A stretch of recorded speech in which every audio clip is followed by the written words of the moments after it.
ကြိမ်မြောက်မိဘုံမြန်လွတ်တင်ပူဇော်ပွဲအခမ်းအနားရဲ့ပထမဦးဆုံးလွတ်တင်မဲ့မိဘုံမြန်ဖြစ်ပါတယ်။ဒီမိဘုံမြန်ဟာအရေတော်မြို့ကိုစားပြုမိဘုံမြန်ဖြစ်ပါတယ်။ဒီမိဘုံမြန်ဟာ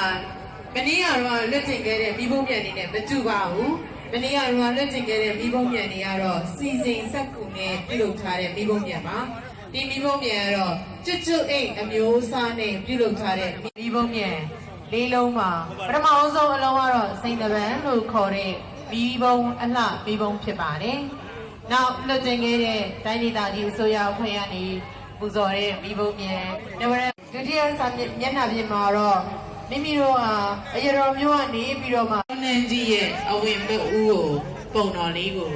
ခြေထားပါတယ်။သူကတော့ပကြီးခြေတာမဟုတ်ဘူးရှင်။ကျွတ်အမျိုးသားဖြစ်တဲ့အတွက်ကြောင့်မလို့သူတို့ကအယောင်တိတ်ကလေးတွေနဲ့ပေါ့နော်သူတို့တွေတရုပ်ခေါ်ထားတာဖြစ်ပါတယ်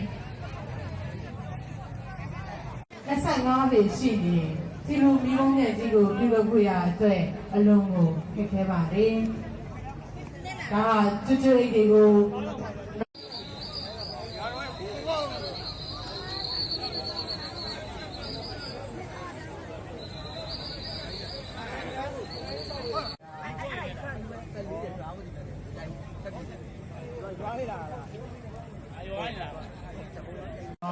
ကောင်းမှုတော်မျိုးကောင်းမှုတော်မြတ်စွာဘုရားကြီးရဲ့အဝင်မဟုတ်ဘူး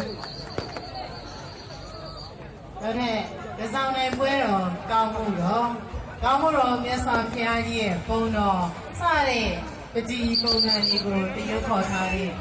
အရာတော်မျိုးပြန်ကြပါတယ်ဒီဘက်နဲ့ဒီတောင်းပန်ချက်ကိုဆက်သွားပါပြီအောင်မြင်စွာလက်ကျင်နိုင်ခဲ့ပါပြီရှင်အရာတော်မျိုးကိုစားပြုဒီဘုံမြန်ကြီးအရာမျိုးဒီကိုလာပြီးတော့မှကောင်းတော်ဘုရားဘုရားပွဲတော်ကြီးကို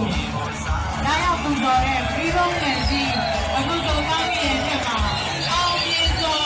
ပြင်ပြည့်နေပါပြီကျေးဇူးတော်လား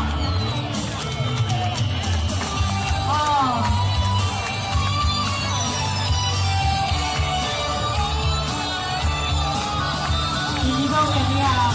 တခြားမျိုးတွေနဲ့ဒီဆိုလို့ရှိရင်ဘုရားဘုရားပွဲတော်ကြီးရဲ့ဒုတိယနေ့ဒီဘောင်းပြန်လွတ်တဲ့ပူဇော်ပွဲမှာပထမဦးဆုံးလွတ်တဲ့ဒီဘောင်းပြန်ကြီး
ရွှေတကုတ်ကုန်းတော်မြိတ်တဲ့ဆိုင်တသိန်းသိန်းငါမောကံလူလို့ဆုံးသင်ယုံသူသာဒီတိုင်းအရင်ညဘောရဒီပြီးတော့လောင်ဆောင်နိုင်စီကပ်နေဘောရမြတ်တဲ့ငါကကိုကောင်းမှုလို့